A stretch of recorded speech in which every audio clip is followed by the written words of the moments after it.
Hello and welcome back to MCNN's Limited Life Recap. My name is Salem. And I'm Pixie. And we're here to turn back the clock a bit and help you understand what happened in this week's session. At the end of last week, the entire server fell into what they called the yellow piece, with the last greens falling to yellow and no hours left to be taken. For the time being. Obviously, there will still eventually be a boogeyman which we need to be aware of, but for now, the server is full of yellow names, which is a nice, peaceful colour apparently. Think of sunshines, rainbows, and no violence. This week, it seems only part of the server got the memo on the supposed peace they were meant to be keeping, and things quickly spiraled out of control.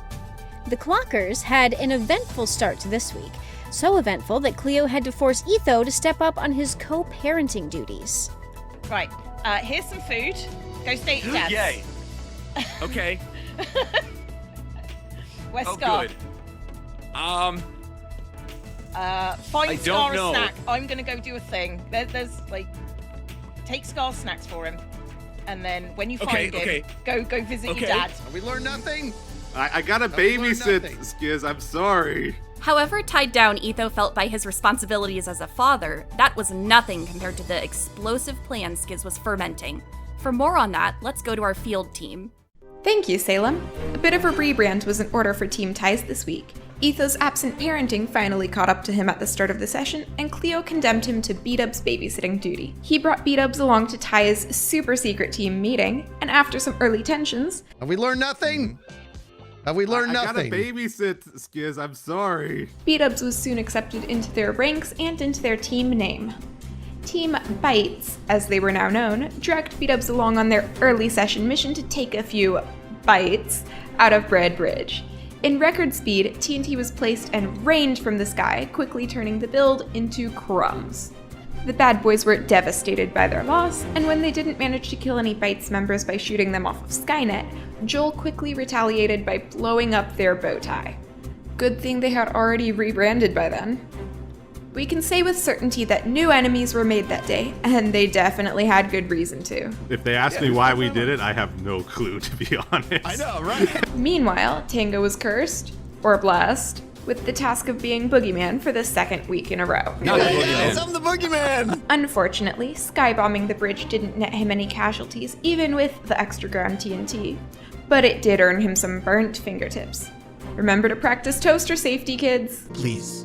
Think of the fingers. A meeting with the Clockers revealed to Tango that their trip to the deep dark for Shriekers and Skulk sensors was successful. Cleo thought that non-natural Shriekers could trigger Wardens and claimed she collected them all. This misunderstanding would have left Tango unable to summon one of his best and most dangerous pets. Except some Shriekers were indeed left behind.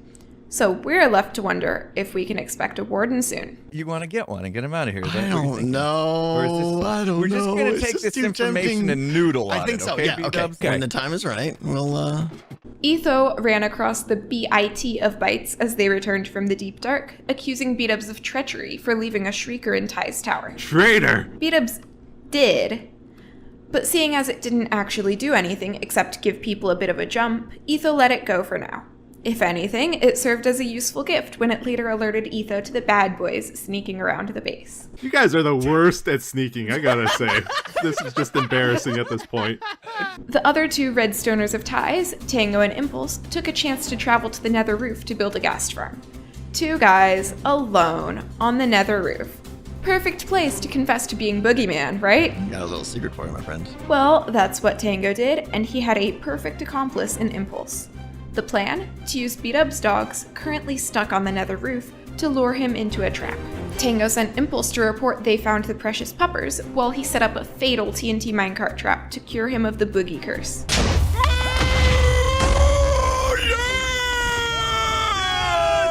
B-Dubs was understandably annoyed with the duo, and thus ended the Ties Clockers alliance. We want B-Dubs. We want to be Team Buddies. It's fine though, because conveniently nearby were the nosy neighbors looking for allies, having lost their own in the Clockers and the Mean Gills only recently.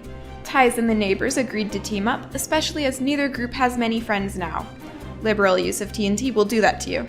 We could use some allies at this point too. Yeah, you do owe me one, don't you? So, Okay. 100%, yeah. Back to you in the studio.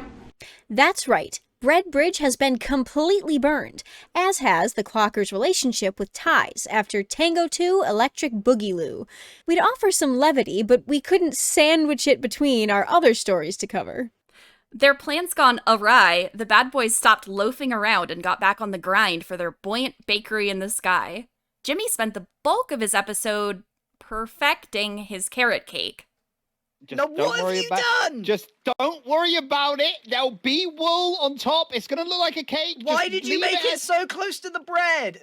I can move it a little bit left. It's fine. Don't worry about it. It's okay. Jimmy got caught up in multiple people's dramas this week. Scott caught him with carrot contraband. Carrots?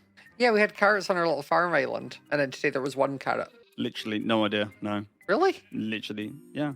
Oh, weird. Really weird strange. that you can be such a bold-faced liar, Jimmy! Why are you accusing me like this? I'm having a wholesome moment. Carrot. I mean, just admit you stole the carrot, Jimmy. I did no such thing. You didn't? So you don't have any carrots on you right now? I have 0 carrots on me right now. Joel and Grian had some technical difficulties with a villager. Ah! Oh no. No. Kill him! Jimmy! Jimmy, kill him! And Etho found out about the bad boy's revenge on his mob farm. I hear it in your voice, Jimmy. Whoa, it's that dead giveaway. I'm not gonna lie to you, it wasn't us. Wait, how did you find out? I didn't know. I just guessed, and you just gave it away, Jimmy. You guessed? No way! It seems this particular bad boy will always land butter side down. Jamie just told me you guys sabotaged my mob system. What? Why did you tell them? Have you told Etho that we lit up their mob spawner?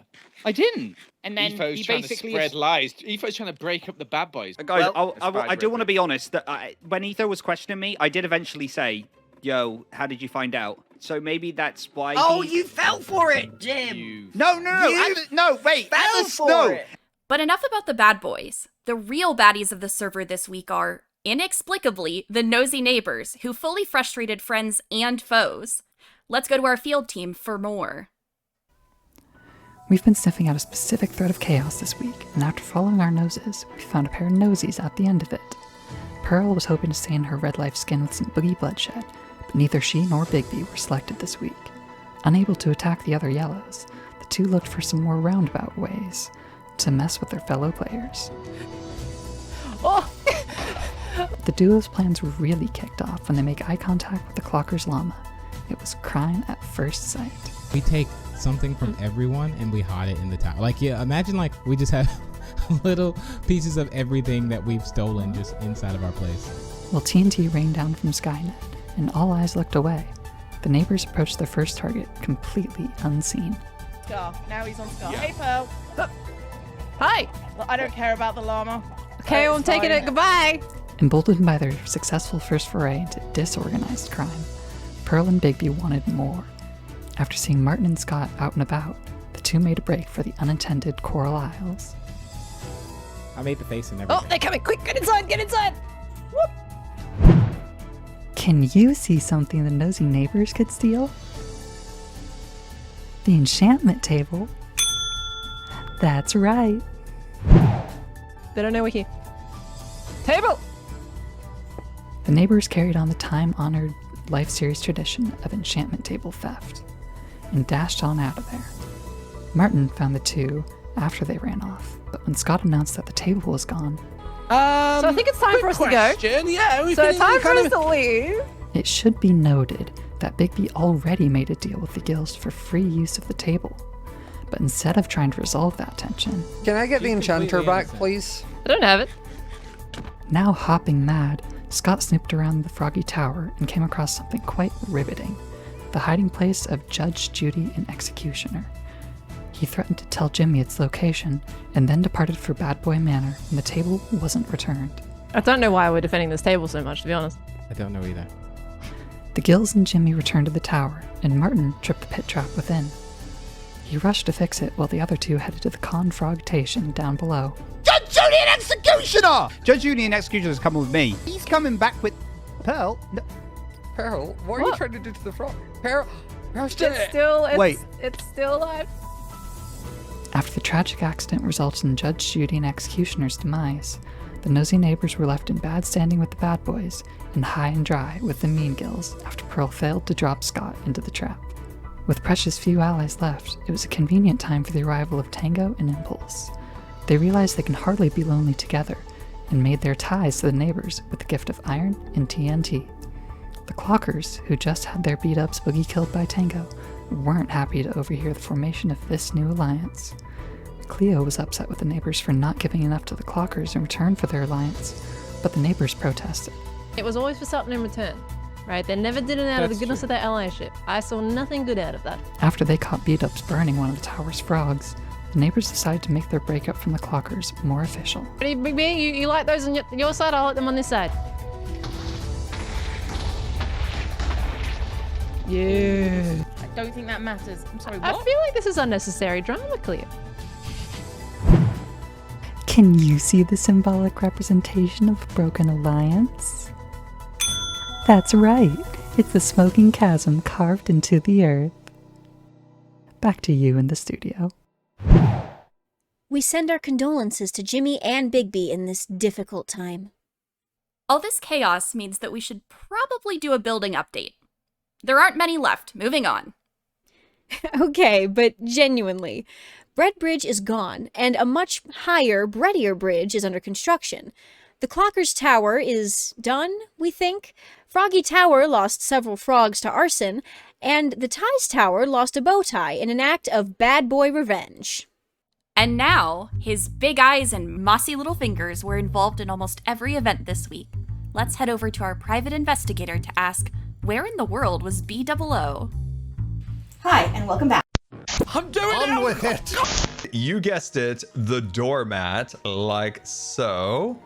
Here we go. That's such a doormat. That looks super cool. Welcome home, fam. This week on Keeping Up with the Clockers. In a very special Life Day episode, Scar decides 'tis the season for and gifts. That means you give presents to people. Yes. Sword, apples, and a good and bad horn. I don't know if you know, Etho, but it is Life Day.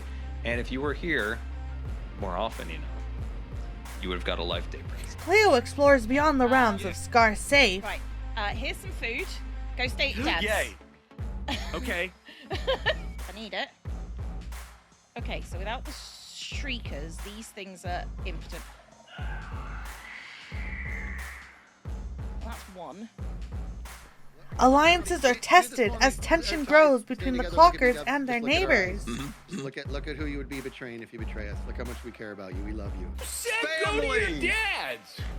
I did. I didn't say join Dad's team. Your idea of drama and mine is slightly different. What, like burning down our frogs? I know, right, Cleo? Long-lost cousins come home. Yeah, well, look at this now. Maybe the bad boys, maybe the Clockers, maybe. Just gonna throw it out there. Sure. Okay. They've got to respect our mourning period, though, if we're going to be friends. Yeah, 100%. Okay, well, apparently we're the cousins that they see once a year because. Make sure you look at the doormat on the way in. Oh, Breadbridge. Okay. Welcome home, Welcome family. home, family. Oh! That means That's you. us! This is just a wonderful moment. And to seal this great and powerful alliance and family ship, here is a doormat for your home. I don't know where we're going to put it, but I'll take it. Good guys. Oh my gosh, guys, it says good guys at heart. At an awkward family dinner. What are those fools up to, Dad? Why don't you come home, Dad? It's way more fun. I'll come pay a visit. I haven't been home in a long. Your bridge has a hole in it, guys. What happened to the bridge? Especially like that Cleo's been quiet. That's my favorite part of this whole segment. You know what, Etho? Jeez! Again, if you're gonna be an absent dad, you are welcome to be absent. But your presence is appreciated by some. Leads to an explosive argument. You want to go play catch right now? Yes. Okay, kids. This is how we play catch. Okay. Okay. All right, so you can start at one end. Scar, are you gonna catch it? And catch. Oh my gosh! I was...